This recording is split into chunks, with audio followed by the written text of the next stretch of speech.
नेपाल हिमालय की गोद में बसा हुआ एक छोटा सा देश, बेहद ही शांत, सादा और खूबसूरत। लेकिन इसी धरती पर हाल ही में हुआ कुछ ऐसा जिसने पूरे देश को हिलाकर रख दिया। सड़कों पर उतरी वो भीड़ सिर्फ भीड़ नहीं, ये थी नेपाल की जनजट क्रांति। एक ऐसी आवाज़ जिसने पूरी सरकार को झुकाकर रख दिया।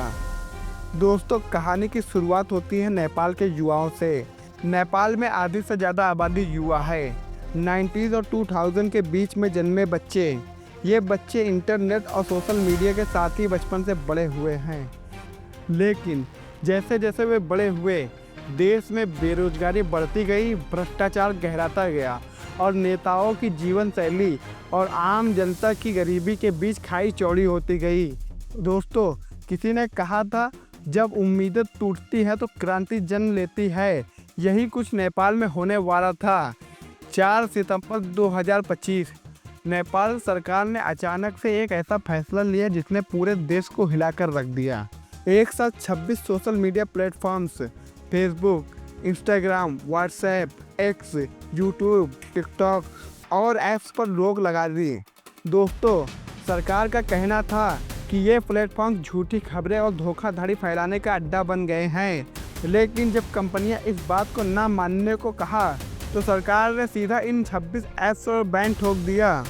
सोचिए, जिस पीढ़ी का जीवन सोशल मीडिया के साथ शुरू हुआ, जिनके रिश्ते, करियर, शिक्षा सब कुछ इन्हीं प्लेटफॉर्म पर टिका था, और फिर वो हुआ जिसकी किसी ने उम्मीद नहीं की थी।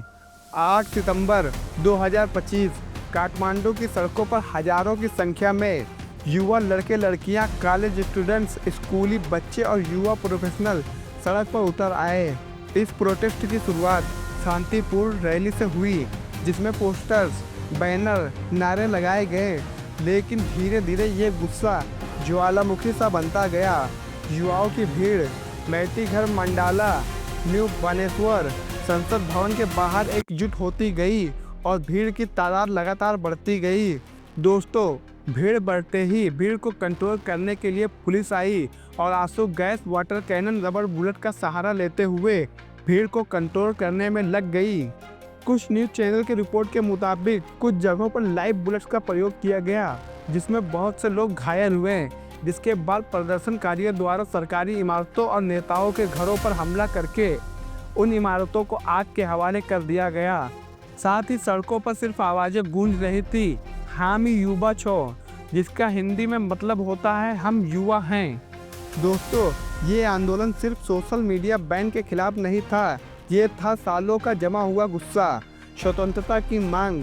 सोशल मीडिया पर बैन, युवाओं को लगा कि उनकी अभिव्यक्ति की आज़ादी छीनी जा रही है, और वही दूसरी तरफ भ्रष्टाचार और भतीजावाद से परेशान नेताओं के बच्चे विदेशों में आलीशान जिंदगी जी रहे, जबकि नेपाल का युवा नौकरी के लिए भटक रहा।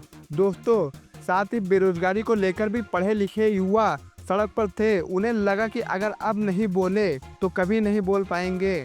इस क्रांति में एक दिलचस्प बात ये भी थी कि जिन प्लेटफॉर्म पर सरकार ने बैन लगाया था, उन्हीं की मदद से युवाओं ने इस आंदोलन को संगठित किया।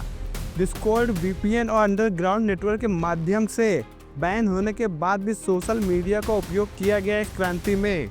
दोस्तों, ये विरोध सिर्फ नारों और धरनों तक सीमित नहीं रहा, इसका असर इतना गहरा हुआ कि सरकार की नींव तक हिल गई।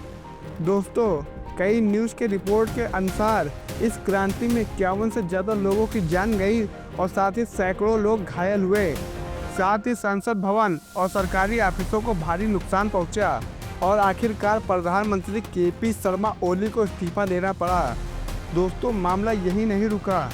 आंदोलनकारियों ने डिस्कॉर्ड सर्वर पर खुली बहस की और वहीं से उन्होंने एक नया नाम आगे बढ़ाया, सुशीला कार्की, नेपाल की पहली महिला चीफ जस्टिस। जनता ने उन्हें अंतरिम प्रधानमंत्री के रूप में स्वीकार कर लिया और इसी के साथ नेपाल के नए चुनाव की घोषणा मार्च 2026 में कर दी गई। दोस्तों, ये आंदोलन दिखाता है कि जनजट सिर्फ ऑनलाइन मीम बनाने वाली पीढ़ी नहीं, जब उनके अधिकारों पर चोट होती है तो वो सड़कों पर भी उतर सकते हैं। नेपाल की क्रांति ने साबित कर दिया, सोशल मीडिया अब सिर्फ मनोरंजन का साधन नहीं बल्कि लोकतंत्र की नई ताकत है। लेकिन अब सबसे बड़ा सवाल यही है क्या नया सिस्टम वाकई युवाओं को वो उम्मीद देगा जिसकी उन्हें तलाश है? नेपाल का ये आंदोलन आने वाली पीढ़ियों के लिए सबक है। जब युवा जागता है तो पूरी दुनिया बदल जाती है। ये थी नेपाल जेनजेट प्रोटेस्ट की कहानी। अगर आपको ये वीडियो पसंद आया हो तो लाइक और शेयर ज़रूर करें और कमेंट बॉक्स में इस आंदोलन के बारे में आप क्या कहना चाहेंगे हमें ज़रूर बताएं।